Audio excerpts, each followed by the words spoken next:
Okay, I would now like to guide you through our BFit practice session, our basic session. Because it's basic, though, do not underestimate the power that it can have to deliver the benefits that we've been discussing in the other tapes. So we start this practice session with being aware of our posture,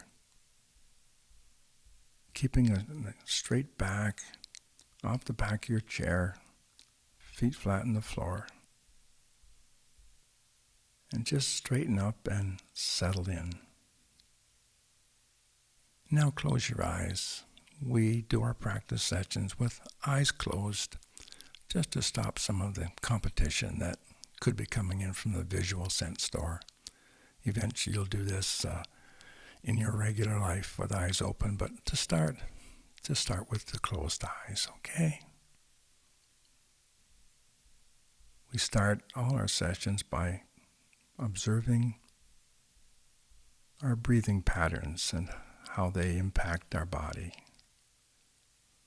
So now just start with focusing on your stomach.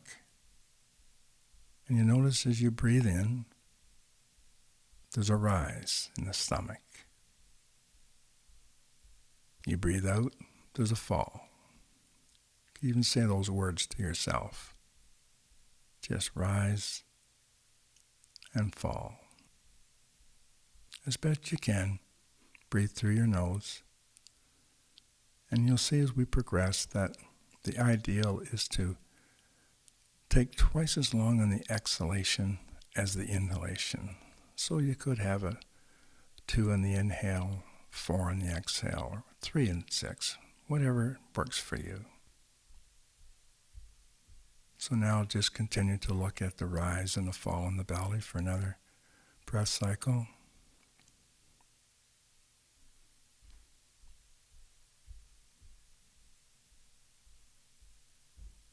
That's good. Now move your awareness to your chest and do the same. A little more subtle, but it's there. The inhalation is a rise, exhalation a fall.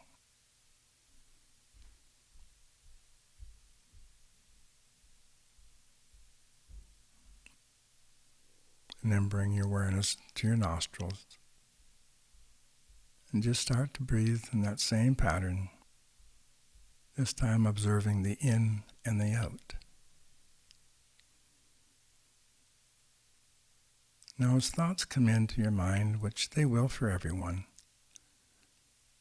just catch yourself when you can and gently but firmly come back to the focus, which right now is breathing through the nose.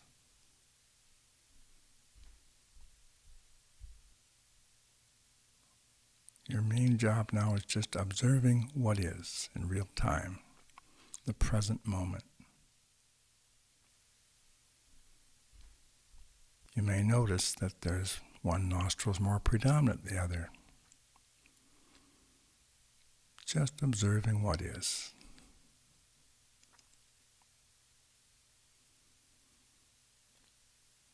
Then go back down to your chest. Continue doing the same. Out the chest again.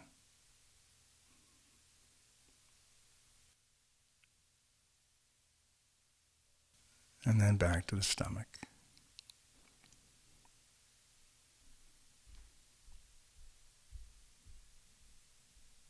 Now take a minute in your own time without guidance and just pick one of those locations that seem to call to you the loudest. Stomach, chest, or nostrils. We call this your breath home base, that which you just feel most comfortable with. So just do that now for about a minute in your own time. Use your labels, rise or fall, in or out.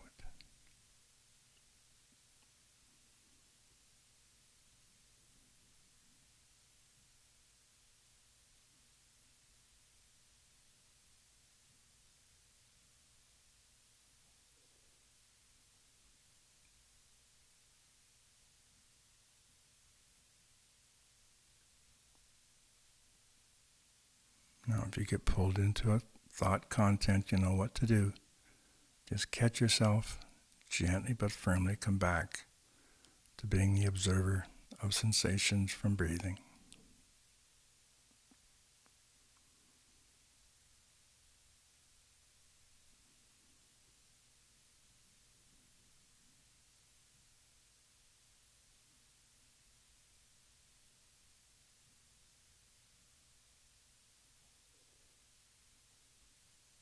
Okay, that's good.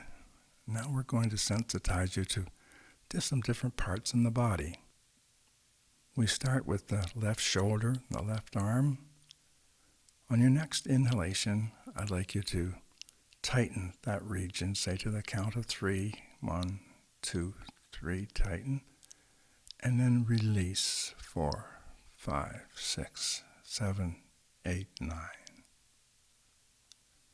Do the same with your right leg. Tighten progressively to the count of 3. 1, 2, 3. And in that slow release, paying attention to the sensations. 4, 5, 6, 7, 8, 9. Cross back over to your left leg and your left hip. Tighten. And release.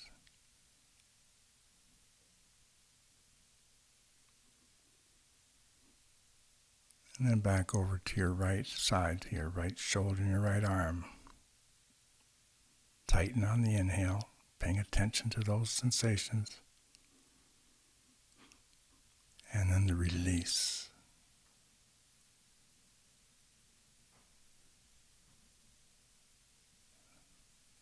That's good.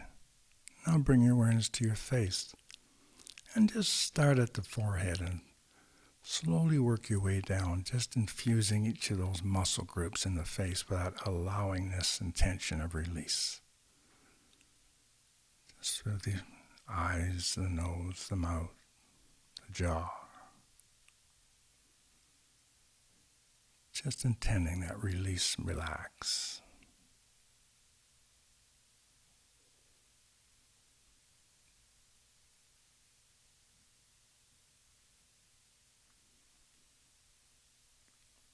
And then come back to the chest.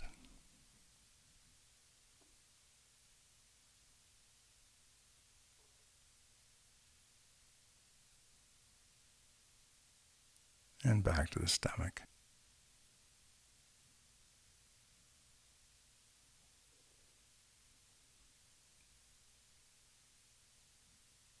You'll find as you observe these locations in your day-to-day living that stress and anxiety can sometimes first manifest in the stomach. In the chest region, we often have the angers, the irritations first manifesting. And certainly the arms and the legs will always be touch points to pick up on just a less than optimal response to a life situation. So that's why it's important to practice this awareness, release. Now let's leave the body in the background and do the same with the thinking mind that we just did with the body. So we're going to use the same observer, the same witness, but now we're going to apply that to the ways or the forms that we think. So thinking happens to everyone in two main ways. The first way is words or sentences. Right now, say some words to yourself. Be aware that you're doing it. Now, when that happens spontaneously, we call that a talk thought. Some of you will think mostly in talk, but others may think more in mind movies or pictures. Just to sensitize yourself, intentionally bring in maybe the picture of a sunset.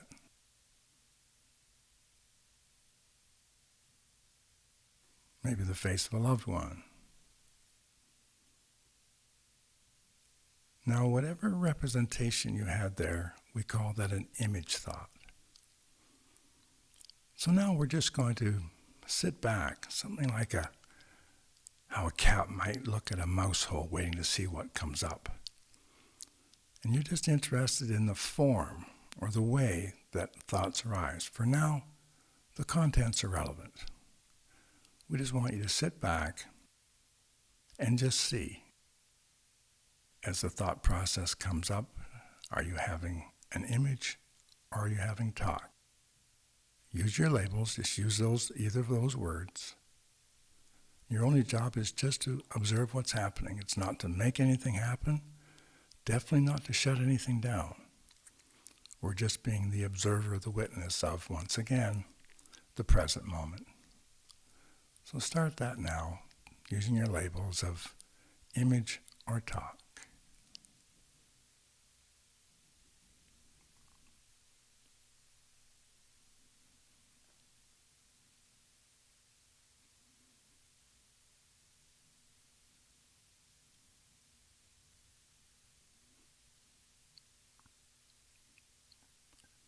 And once again, if you get pulled into the content, you know what to do. Just gently but firmly come back to being the witness of the form or the way.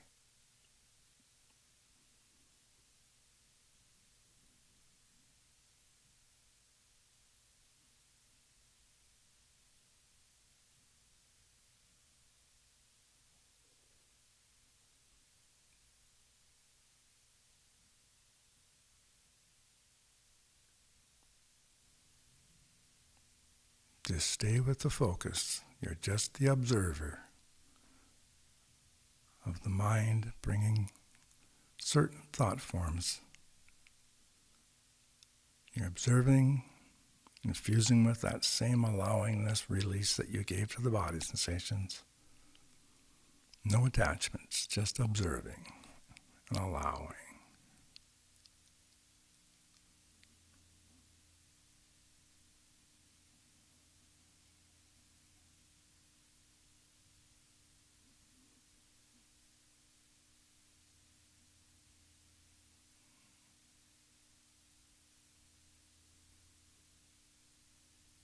Okay, that's good.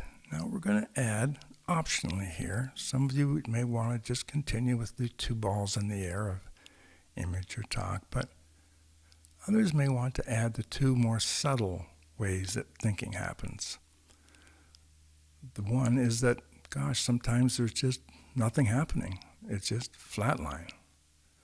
So if you experience any of that, just label that none, as in nothing's happening. And then the fourth way of thinking, if you will, is that there's some things that happen, that arise, that are not flatline, and they're definitely not a clear image or talk. So for any of that experience, just label that some, as in something's happening. So now, if you like to take this extra bit, you've got 4 balls in the air. None, some, image, or talk. Or if you prefer, just stick with the image and talk. Do that now for half a minute or so.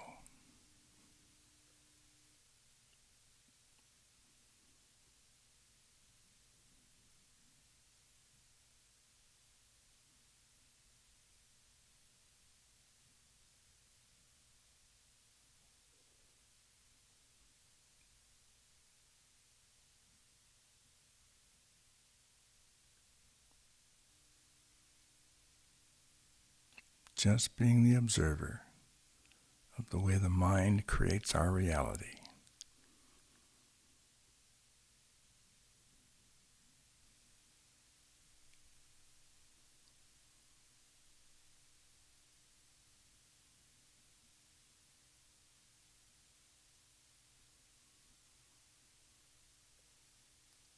Okay, that's good. That's good. Now leave that observing the thinking mind in the background. And we're going to now look at any feelings that you may have. There's no preference here. You're just observing just as you've done before here. You could have neutral feelings. You could have feelings of impatience, frustration. You could have feelings of calm. Just whatever your experience is, just label that to yourself.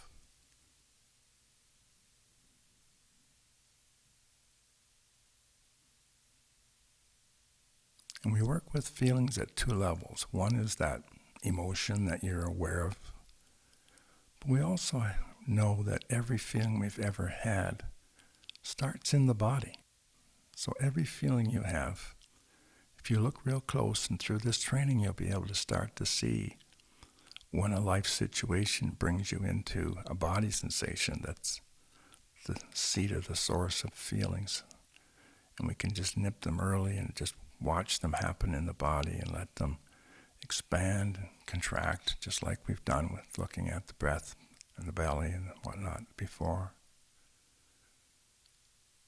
So just observing any feelings. So now you've experienced the full experience of BFIT, mindfulness practice. B stands for body, image, and talk, and feel.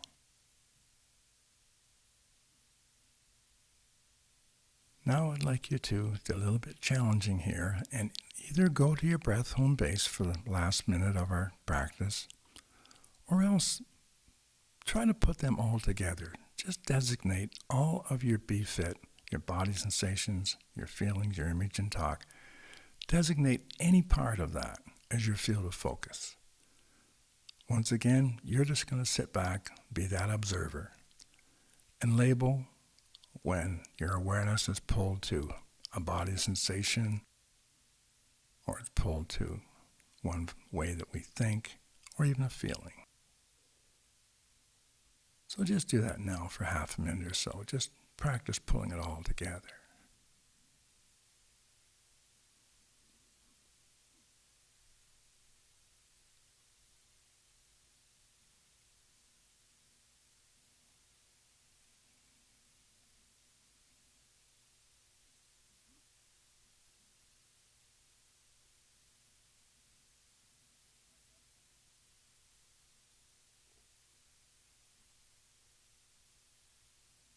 Okay, that's great. Now let's wind down this practice session.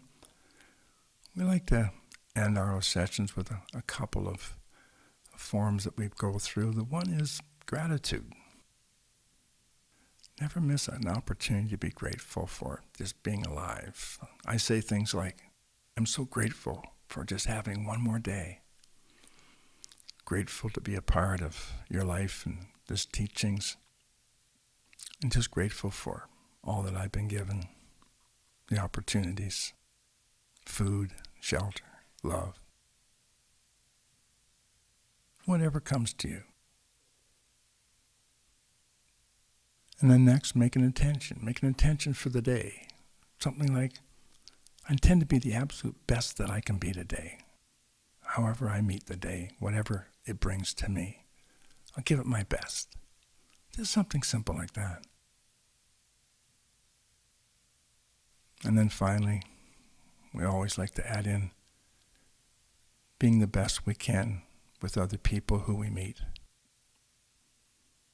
Who knows where we're going to meet today, but there may be some difficult folks or people who are difficult, or there may be just friends or whatever, but we're going to bring our best to help them be their best, okay? So when you're ready then, just open your eyes and we'll just debrief that a little bit, okay?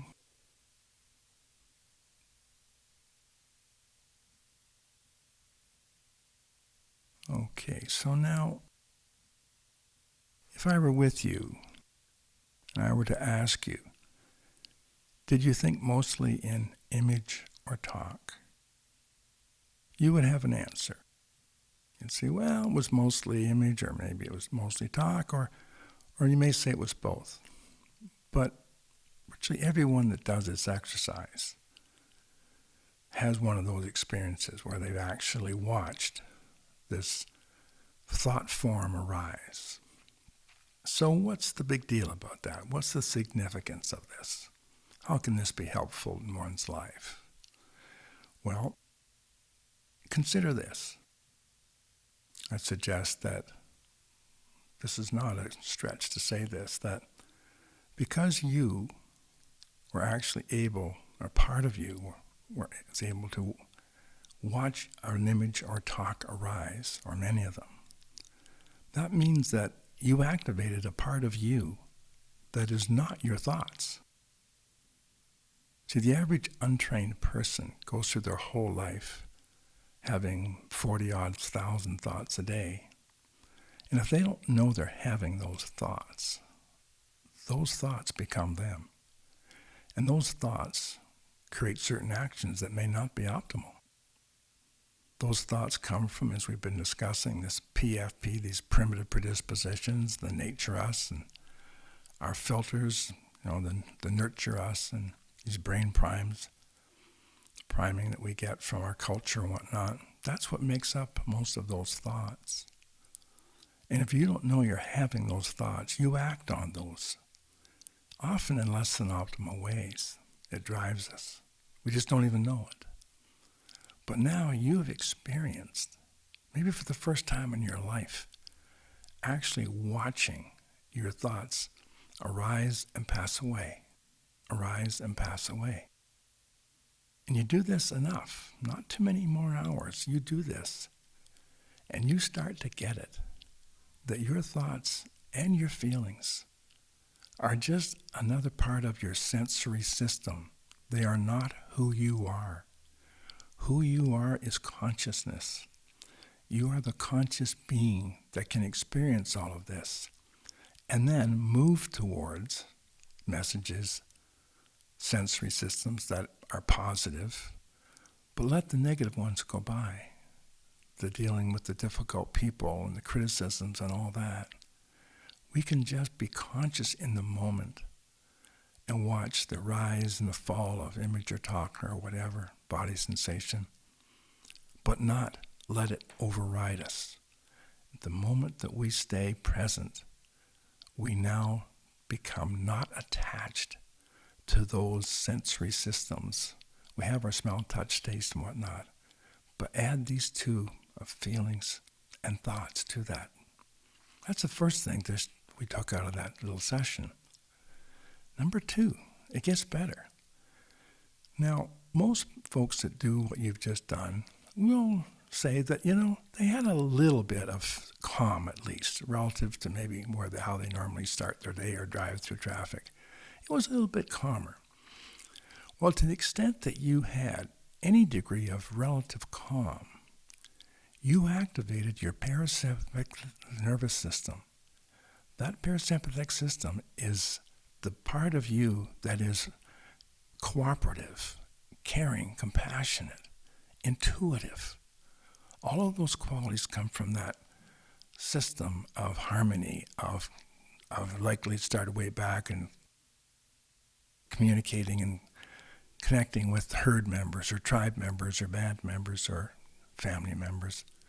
But there is that part of us that gets activated in the brain. And that's what you activated in just that little 15-minute exercise. And it gets better. If you do this for a total of 25 hours, this is collectively a total over maybe the next 6 months or so, you will have accumulated, say, 25 hours of practice. From the University of Wisconsin, Dr. Richie Davidson and many others have shown this research. You will have some of your parasympathetic system turned on all day long. Just by this cumulative doing this exercise, where you bring your body and mind into harmony. So let's leave that now. This is our first practice session you've done. We'll be using this and applying this to compassionate action, to stress rehearsal, to even taking our suffering and just significantly lessening it as the future apps come on this. But for now, this is where to start, and we so implore you to practice this for 10, 12 minutes, most days if you can, okay? Thanks for listening.